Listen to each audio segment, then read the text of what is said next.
السلام علیکم ورحمۃ اللہ وبرکاتہ۔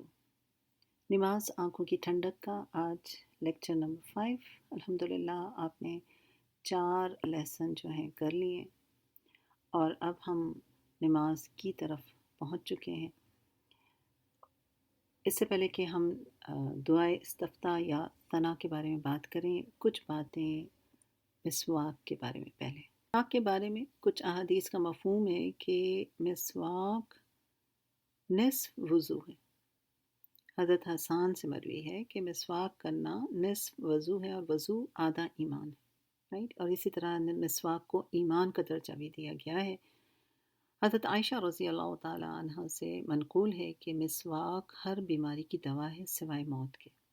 کیونکہ دیکھیں نا، ہم سب اس بات کو جانتے ہیں کہ اگر منہ کی صفائی نہ کی جائے تو ہم جو کچھ بھی کھائیں گے پئیں گے وہ ہمارے معدے میں چلا جاتا ہے اور پھر وہاں سے بیماریاں پیدا ہوتی ہیں۔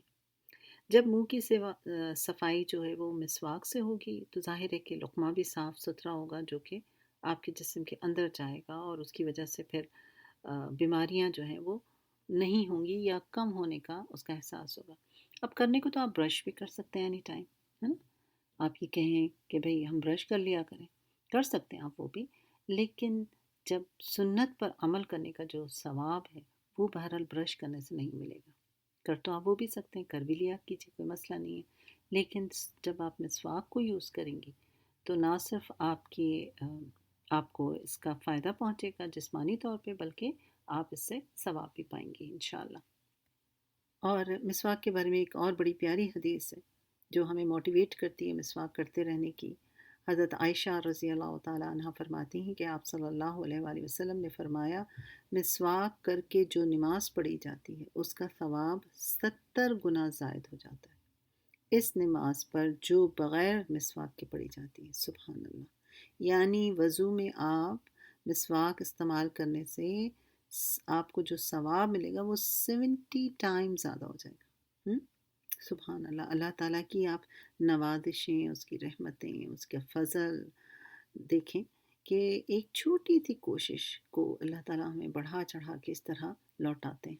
جگہ حضرت عائشہ ہی سے روایتیں فرماتی ہیں کہ آپ صلی اللہ علیہ وآلہ وسلم نے فرمایا کہ مسواک کر کے 2 رکعت مجھے زیادہ محبوب اور پسندیدہ ہیں ان 70 رکعات سے جو بغیر مسواک کے ہوں۔ سبحان اللہ! یعنی ایک آدمی صرف 2 رکعت پڑھے لیکن مسواک کے ساتھ، رائٹ؟ اور ایک آدمی 70 رکعت پڑھے لیکن بغیر مسواک کے، تو سبحان اللہ! آپ دیکھیے، آپ صلی اللہ علیہ وآلہ وسلم نے اس کو محبوب قرار دیا۔ اور بھی آپ کو مسواک کے بارے میں روایات ملتی ہیں۔ حضرت ابن عمر سے روایت ہے، میں آپ کو بس نمبر بتاؤں گی۔ انہوں نے بتایا کہ 75 گنا زائد ثواب ملتا ہے، 75 گنا سے زیادہ ثواب ملتا ہے۔ اسی طرح حضرت علی، حضرت عطا، حضرت عباس رضی اللہ تعالیٰ عنہ کی روایات سے پتہ چلتا ہے کہ 99 گنا سے 400 تک کا اضافہ ملتا ہے۔ آپ سوچیں کہ ایک نماز جو بغیر مسواک کے اور ایک نماز جو مسواک کے ساتھ ہے، زمین اور آسمان کا فرق ہو گیا۔ آپ 5 دفعہ نماز پڑھتی ہیں، 5 دفعہ مسواک کریں گی تو آپ سوچیں کہ آپ کے اجر میں کتنا اضافہ ہوگا، اور جو نہیں کر پاتے انہیں پھر آخرت کے دن کتنا افسوس اور حسرت ہوگی کہ ایک ایسی سنت سے جو کہ بہت آسان ہے اس سے انسان غفلت برت لے۔ کرنے کا کام یہ ہے کہ مسواک کا زیادہ سے زیادہ اہتمام کریں تاکہ اس کی برکت سے آپ کی نمازوں کا ثواب جو ہے وہ زیادہ ہو جائے۔ اور دیکھیں، آپ اس میں کوئی پیسہ نہیں لگ رہا، کوئی مال نہیں لگ رہا آپ کا اتنا۔ ایک مسواک جو ہے وہ آرام سے 1 ماہ چل جاتا ہے، اور حقیقت تو یہ کہ اگر کئی سینکڑوں روپے بھی لگ جائیں تب بھی جو اس کا اجر ہے اور ثواب ہے وہ سستا نہیں ہے، یعنی خسارے کا سودا تو ہے ہی نہیں، فائدہ ہی فائدہ ہے۔ انشاءاللہ امید ہے مجھے کہ آپ سب اس پر توجہ دے رہی ہوں گی، جنہوں نے ابھی تک نہیں دی وہ بھی اس پر توجہ دیں گے انشاءاللہ۔ سب سے پہلے ہم دیکھیں گے نماز کا طریقہ کیا ہے، اور نماز کے طریقے کے لیے سب سے پہلے آپ کو نیت کرنی پڑتی ہے۔ اور نیت کا مطلب کیا ہوتا ہے؟ نیت کا معنی ہوتے ہیں دل میں ارادہ کرنا، زبان سے ادا نہیں کرنا۔ یعنی آپ کوئی بھی کام اگر کرتی ہیں تو آپ اس کے لیے یہ نہیں کہتی کہ زبان سے آپ اس کو ادا کر رہی ہیں تب آپ وہ کام شروع کرتی ہیں، نہیں، آپ نے دل میں پلان کر لیا، ارادہ کر لیا، وہ کام آپ پھر شروع کر دیتی ہیں۔ نماز خواہ فرض ہو یا نفل، اس کی نیت ضروری ضرور ہے، یعنی دل میں خیال آنا، اوبیسلی کانسیپٹس کلیئر ہونے چاہیے کہ میں سنت پڑھنے جا رہی ہوں، میں فرض پڑھ رہی ہوں۔ یہ نہیں ہو سکتا کہ اللہ اکبر کہا اور کہا چلو ابھی پہلے ارادہ تھا سنت کا اور اب آپ کا ارادہ بن جائے کہ نماز کے دوران آپ کہیں کہ جی چلو فرض پڑھ لیتے، نہیں، دل میں تو آلریڈی خیال ہوتا ہے نا ہم کون سی پڑھ رہے ہیں، لیکن نماز کے لیے نیت کے الفاظ بول کر ادا کرنا سنت سے ثابت نہیں ہے، اس کو یاد رکھیے۔ اور کرنے کا کیا کام ہے؟ ہر رکن کو، یعنی آپ قیام میں ہیں، آپ نے اللہ اکبر پہلے کہا، پھر آپ قیام میں ہیں، پھر آپ رکوع میں ہیں، پھر آپ سجود میں، ہر رکن کو اطمینان سے ادا کرنا، یہ لازمی جز ہے، لہذا تمام نماز اطمینان اور سکون کی حالت میں ادا کریں۔ پہلی بات تو یہ ہوگی۔ دوسرا یہ ہے کہ اپنے اندر خشوع و خضوع اس کو اپنے اندر پیدا کریں، اللہ کا ڈر، عاجزی، توجہ، دھیان ادھر ہی ہونا چاہیے اللہ کی طرف، یہ احساس بیدار رکھنا ہے کہ میں اپنے رب کے آگے کھڑی ہوں۔ عمرو بن سعید بن عاص کہتے ہیں کہ میں عثمان رضی اللہ تعالیٰ عنہ کے ساتھ تھا کہ انہوں نے وضو کا پانی منگوایا اور کہا کہ میں نے رسول صلی اللہ علیہ وآلہ وسلم کو فرماتے ہوئے سنا، جب نماز کا وقت ہو جائے پھر کوئی مسلمان اچھی طرح وضو کرے اور اس میں خشیت کے ساتھ جھکے تو یہ اس کے پچھلے گناہوں کا کفارہ ہوگا، بشرطے کہ اس نے کوئی کبیرہ گناہ نہ کیا ہو، اور یہ تمام زمانوں کے لیے ہے، رائٹ؟ یعنی پتہ یہ چلا کہ اس طرح سے اگر عمل کریں گے تو جو صغیرہ گناہ ہوتے ہیں، چھوٹے چھوٹے گناہ ہوتے ہیں، وہ دھل جاتے ہیں، ختم ہو جاتے ہیں۔ چلیے آگے بڑھتے ہیں، ہم اپنی دعائے استفتاح کیوں پڑھی جاتی ہے؟ علماء حضرات کہتے ہیں کہ نماز سے پہلے جو ہم غفلت کا شکار ہوتے ہیں، اس غفلت سے نکلنے کے لیے، اس سے باہر آنے کے لیے ہمیں یہ دعا جو ہے پڑھنا سکھائی گئی ہے۔ یعنی اس طرح یہ دعا استفتاح جو ہے یہ اللہ اور بندے کے درمیان جو ایک حجاب ہوتا ہے اس کو دور کرتی ہے۔ اب دیکھیں کہ کسی بادشاہ سے ملاقات ہوتی ہے تو کیا طریقہ ہوتا ہے، جب آپ کیا تصور آتا ہے، شاید ہماری آپ کی تو نہیں ملاقات ہوئی کسی بادشاہ سے، لیکن ایک طریقہ یہ ہوتا ہے کہ پہلے بادشاہ کے پاس جب پہنچیں تو احترام کے ساتھ کھڑے ہوں اور اس کی شان میں جو ہے بات کی جائے، لیکن اللہ سبحانہ و تعالیٰ تو حقیقی بادشاہ ہے، رائٹ؟ اور اس کے آگے ہم ہر روز 5 دفعہ کھڑے ہوتے ہیں، لہٰذا کرنے کا کام یہ ہے کہ ہم نماز میں اس کی سب سے پہلے تعریف کریں جو عبادت کے آداب میں سے ہیں۔ جب ہم ثنا پڑھتے ہیں، اپنے رب کی تعریف کرتے ہیں، گویا ہم اس کی توجہ حاصل کر لیتے ہیں، ٹھیک؟ اور پھر اب انسان جو ہے اپنی حاجات جو ہے اس سے پھر بیان کرتا ہے۔ ایک حدیث کا مفہوم ہے کہ نماز ہو نہیں سکتی جب تک وضو نہ کرے، پھر اللہ کی تکبیر کہے، اس کی حمد بیان کرے، اس کی بزرگی بیان کرے، ثنا بیان کرے، پھر جو قرآن سے نصیب ہے وہ پڑھے، گویا پتہ کیا چلا؟ ثنا پڑھنا ضروری ہے۔ یہ بات اچھے طریقے سے ذہن میں بٹھا لیں۔ احادیث کی روشنی میں ہمیں پتہ چلتا ہے کہ آپ صلی اللہ علیہ وآلہ وسلم نے کئی ثنا جو ہیں وہ پڑھے ہیں۔ انشاءاللہ ہم نے جو ابتدا کر رہے ہیں وہ اس کامن دعا سے کر رہے ہیں جو تقریباً ہر مسلمان اپنی نماز میں پڑھتا ہے۔ سبحانک اللہم وبحمدک وتبارک اسمک وتعالی جدک ولا الہ غیرک۔ سبحانک، سبحان کا مطلب ہے پاک، کا مطلب ہے تو، ٹھیک ہے؟ تو سبحانک یعنی تو پاک ہے، کس چیز سے؟ یعنی تو کون ہے، کس کی طرف بات ہو رہی ہے؟ اللہ رب العزت کی، رائٹ؟ اور اللہ تعالیٰ پاک ہیں کیا؟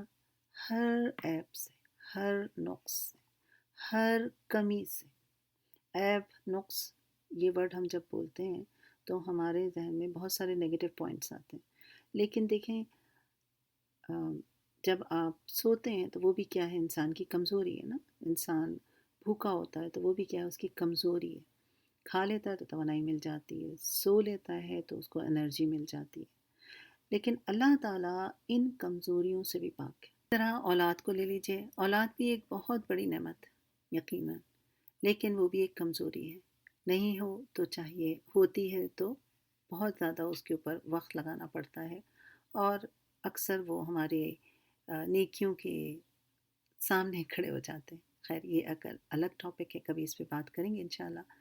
تو سبحان کو میں ایکسپلین کر رہی تھی. گویا اللہ تعالیٰ کسی سے نہ تو پیدا ہوا، نہ اس نے کسی کو جنا، نہ اس کی کوئی اولاد، رائٹ، جو کہ ہم سورہ اخلاص میں پڑھتے ہیں. تو یہ جب آپ تصور ذہن میں رکھیں گے کہ وہ پاک ہے، بالکل ہر چیز سے پاک ہے، ہر کمزوری سے پاک ہے، تو احساس الگ ہوگا. سبحان اللہ یعنی اللہ پاک ہے. اور ہم یہاں کیا کہہ رہے ہیں؟ سبحانکا، رائٹ. تو یعنی پاک ہے تو، یعنی اللہ تعالیٰ. تو سبحان اللہ کے معنی ہوتے ہیں اللہ پاک ہے. اس چھوٹے سے کلمے کے اندر اللہ تعالیٰ نے بہت برکات رکھی. اللہ کے نام کے ساتھ سبحان کا لفظ آپ کو بہت ساری جگہوں پر استعمال ہوتا ہوا نظر آتا ہے. مثلا نماز کی شروع میں تو آپ پڑھیں گی، انشاءاللہ پڑھ ہی رہی ہیں. رکوع میں آپ پڑھتی ہیں سبحان ربی العظیم، سجدے میں آپ کہتی ہیں سبحان ربی العالی. فرض نماز کے بعد جب آپ تسبیح کرتی ہیں سبحان اللہ الحمدللہ والی، تو اس میں بھی پھر آپ کو سبحان اللہ ملتا ہے. گویا کثرت سے آپ کو اذکار اور دعائیں ایسی ملیں گی جن میں سبحان کے ساتھ اللہ تعالیٰ کی پاکیزگی بیان کی گئی ہے. جس میں سے ایک یاد ہوگا، آپ سب پڑھتے بھی ہوں گے یقیناً، حدیث ہے بخاری کی جس میں فرمایا کہ کچھ الفاظ ایسے ہیں جو زبان پر تو ہلکے ہیں لیکن قیامت کے روز وہ میزان پر بھاری ہوں گے. یاد ہے نا کون سے ورڈ ہیں وہ؟ سبحان اللہ و بحمدہ، سبحان اللہ العظیم. اللہ پاک ہے اپنی تعریفوں کے ساتھ، اللہ پاک ہے اپنی عظمت کے ساتھ. آگے دیکھیے سبحانک اللہم، پاک ہے تو اے اللہ، اللہم اے اللہ، و اور بحمدک اپنی تعریف کے ساتھ. یعنی تمام تعریفیں کس کی؟ ہم الحمدللہ کہتے ہیں تو کیا ہے؟ سب تعریفیں اللہ کی. کیسے؟ آپ جو کچھ کر رہی ہیں، جو بھی اچھا کام، جو کوئی بھی اپنے حصے کا کام کر رہا ہے، یا کوئی اللہ تعالیٰ اس کو توفیق دے دیتا ہے اسی ہدایت پر چلنے کی، یا اس دنیا میں جو کچھ خیر پھیلی ہوئی ہے وہ سب کس کے ذریعے پھیلی ہوئی ہے؟ اللہ کی توفیق اور اس کی مدد کے ساتھ، رائٹ. کوئی دنیا میں کامیاب انسان بنتا ہے، ڈاکٹر، انجینئر، بڑا بزنس مین، یا کوئی بھی کامیابی جو وہ چاہتا ہے، تو اس میں اس کا اپنا کوئی کمال نہیں. ایکچولی اگر آپ اس کو کنیکٹ کریں، ہم پہلے کیا کہتے ہیں، ایک بچہ ہے تو اس کی ماں ہے، پھر اس کے باپ ہے، پھر ان لوگوں کی تربیت ہے. لیکن آپ اس کے پیچھے پیچھے پیچھے پیچھے جائیں تو پتہ چلتا ہے کہ یہ جا کر اللہ کی ذات سے کنیکٹ ہوتا ہے. جو کچھ بھی ہو رہا ہے، ہم نے جو بھی کام کرتے ہیں وہ اللہ کی توفیق سے ہوتی ہیں. گویا تعریف کس کی ہے پھر؟ اللہ کی. تو سبحانک اللہم و بحمدک و تبارک اسمک، بہت برکت والا ہے تیرا نام. یعنی جہاں اللہ تعالیٰ کا ذکر ہو، اس کا نام لیا جائے، وہاں کیا ہوتا ہے؟ خیر و برکت، رائٹ. و تعالی، اور وہ بہت بلند ہے. جدک، تیری شان. ولا الہ، اور نہیں کوئی معبود، غیرک، تیرے سوا. تو اس کو رواں ترجمہ دیکھیے، سبحانک اللہم و بحمدک. یہاں تک آپ ذہن میں رکھیں، یہ ترجمہ رکھیے کہ پاک ہے تو اے اللہ اور سب تعریفیں تیرے لیے. ٹھیک ہے.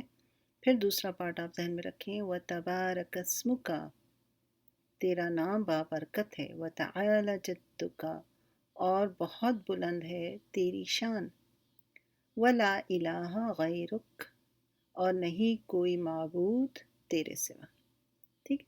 جب اس ترتیب کے ساتھ ذہن میں رکھتے ہوئے اس کے ترجمے کو، تجوید آپ کو دی جا چکی ہے، اس کو سن کے آپ جب پڑھیں گے تو آپ کا دل اللہ کی بڑائی کو محسوس کرے گا. آپ اللہ تعالیٰ کی طرف متوجہ ہوں گے اور اللہ آپ کی طرف متوجہ ہوگا انشاءاللہ. اور اب ہم آتے ہیں اپنے ٹارگٹس کی طرف. سب سے پہلا آپ کا ٹارگٹ کیا تھا؟ اللہ اکبر. ہر اللہ اکبر پر اللہ کی بڑائی کو محسوس کرنا. رکوع سے سجدے میں گئے، سجدے سے قیام میں، ابتدا میں تکبیر اولیٰ جو جیسے کہا جاتا ہے وہ کہا آپ نے، یعنی اللہ اکبر یعنی جب جب آپ نے اللہ اکبر کہا، اگر ذہن ادھر ادھر بھٹک گیا تو فوراً اپنے آپ کو یاد دلانا کہ مجھے کچھ اور نہیں سوچنا بلکہ اپنے رب کی طرف متوجہ رہنا ہے۔ دوسرا ٹارگٹ جو تھا آپ کا وہ تھا کہ دن میں کم از کم ایک نماز کی وقت سے پہلے تیاری کریں، یعنی 5 منٹ پہلے آپ بیٹھے ہوں۔ تیسرا یہ تھا کہ اپنے اندر یہ احساس بیدار کرنا کہ اللہ تعالیٰ میری طرف متوجہ ہیں۔ اور جو لاسٹ ویک آپ نے ٹارگٹ کیا تھا وہ تھی وضو کے بعد کی دعا۔ یقیناً آپ یہ چاروں ٹارگٹ جو ہیں کرتے ہوں گے۔ اور اب آج کا ٹارگٹ آف دا ویک، اس دعا کو یعنی ثنا کو آپ نے تجوید کے ساتھ اچھے طریقے سے پڑھنا ہے، اس کا ترجمہ یاد رکھ کے پڑھنا ہے، ٹھیک ہے؟ اور اس دعا میں آپ اللہ کی بڑائی کو چونکہ محسوس کر رہیں گی تو اپنے اندر یہ احساس بھی بیدار کرنا ہے۔ تو کہیں نہ کہیں کسی نہ کسی کو کوئی نہ کوئی ٹارگٹ تو افیکٹ کرے گا نا۔ اگر یہ پانچواں ٹارگٹ آپ کو مل گیا تو اگر کوئی جو ہے آپ میں سے وہ اللہ اکبر کو فوکس نہیں کر پا رہا تو شاید وہ اس ٹارگٹ کو فوکس کر پائے اور اللہ کی بڑائی کو محسوس کرے، یا یہ احساس بیدار رہے کہ اللہ تعالیٰ مجھے واچ کر رہے ہیں، جو بھی آپ کو پیچھے ٹارگٹس دیے جا رہے ہیں۔ تو کہیں نہ کہیں کچھ نہ کچھ آپ کے ان ٹارگٹس کے ذریعے آپ کو کوئی نہ کوئی مدد ضرور حاصل ہوگی، نمبر 1۔ نمبر 2 یہ اللہ تعالیٰ جو ہے وہ کوشش دیکھتے ہیں، آپ کوشش کر رہی ہیں یا نہیں، یہ امپورٹنٹ ہے، ٹھیک ہے نا؟ نتیجہ تو اللہ کے ہاتھ میں، رزلٹ تو اللہ کے ہاتھ میں، بندہ تو کوشش کر سکتا ہے اور یہی ہمارا کام ہے انشاءاللہ۔ اللہ سے دعا ہے کہ اللہ تعالیٰ مجھے اور آپ کو اپنی نمازوں کو درست کرنے کی توفیق عطا فرمائے اور ہماری نمازوں کو ہماری آنکھوں کی ٹھنڈک بنا دے۔ آمین ثم آمین یا رب العالمین۔ سبحانک اللہم و بحمدک، نشہد ان لا الہ الا انت، نستغفرک و نتوب الیک۔ السلام علیکم ورحمۃ اللہ وبرکاتہ۔